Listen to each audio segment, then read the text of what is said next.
We wanted to introduce our guest, David Stephens. He's an artist.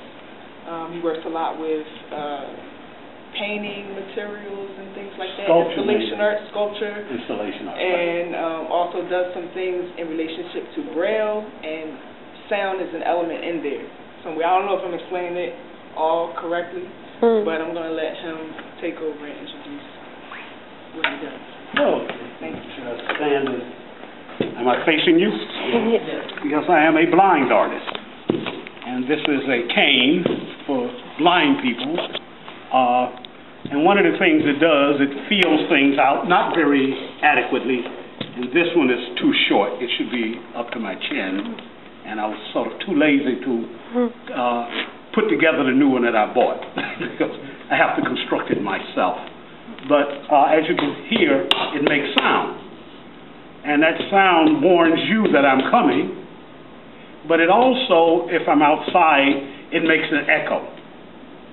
And one of the sounds that impressed me this morning was how articulate you young people are.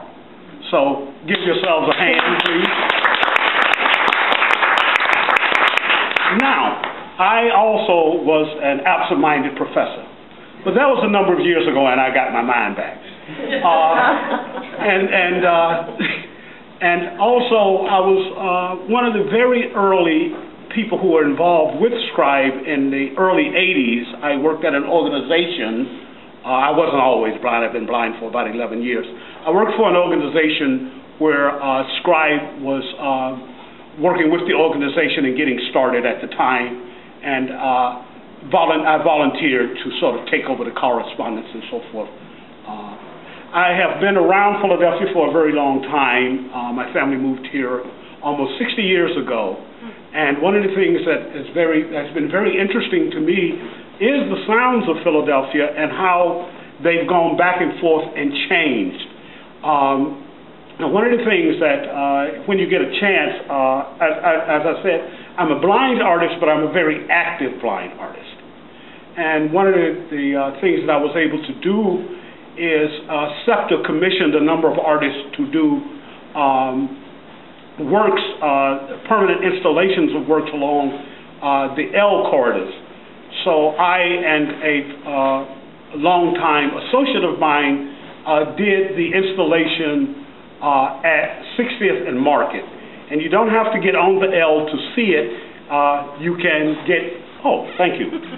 Someone should have told me. I'm going to turn back the way I was. I had a student at one time when I was teaching. She was a singer, but she was very bashful. And so she would sing with her back to the audience. But I am not very bashful.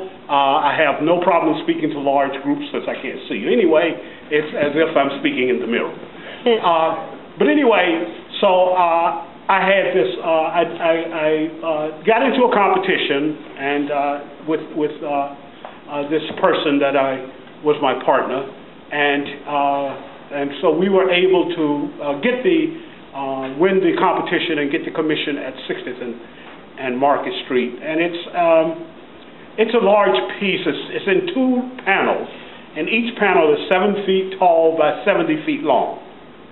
So that's 7 by 140 feet of work, and they are things that have to do with the community. It's a community that I knew when I was a young person because I accessed the community.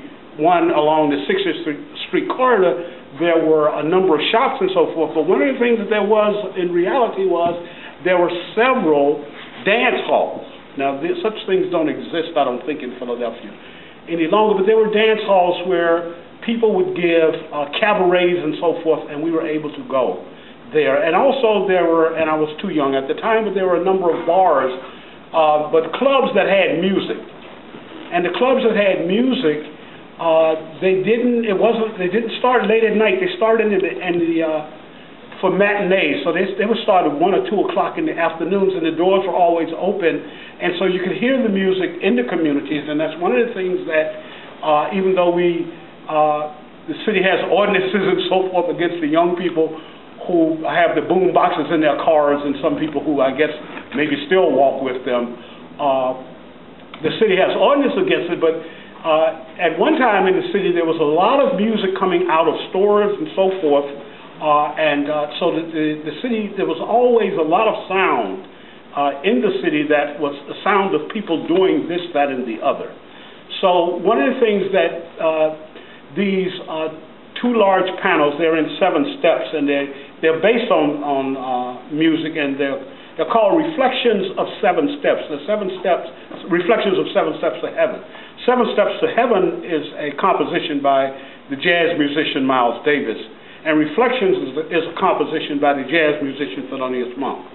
So one of the things that we wanted to do, and it's a collaboration, and it was an extremely difficult collaboration because the idea of collaboration means that not I do this and you do that. No, we sit down and get an idea. We come up with an idea. I have an idea of this, you have an idea of that, and somewhere in between we negotiate and come together and create something that's a third idea. So that's what this represents. And so one of the things that we wanted to do was to look at the community as it is now and as it was. So reflecting back, reflecting on the way that the community is now, and a hope for the way that the community will be in the future. So there were things that were left in the community on street level, but if we went up to the L platform and looked, we could see remnants of a synagogue, etc. So we photographed those kinds of things, and then went down in the community and photographed things that were going on now. And then we had those put them together into large collage. The work is metal. It's laser printed and laser cut metal. So it's in various sections.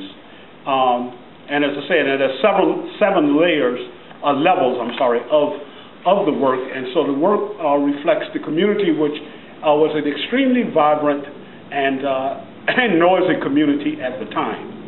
In some of my other work, what I do, I make sculpture, and in the past I did painting and drawing, although I have a master's degree in sculpture.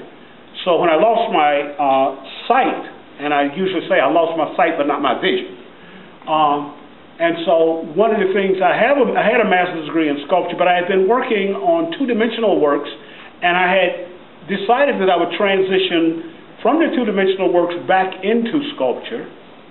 And then I lost my sight, but I never missed a step.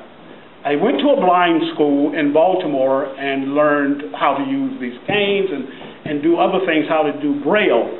And Braille is a form of writing with little bumps. And so what I've done in my own work is to use the Braille, but to make a Braille that's very, very large using furniture buttons. So whereas these little bumps are less than 1/8 of an inch, mine are 5/8 inches, and I plan to do some that are much bigger.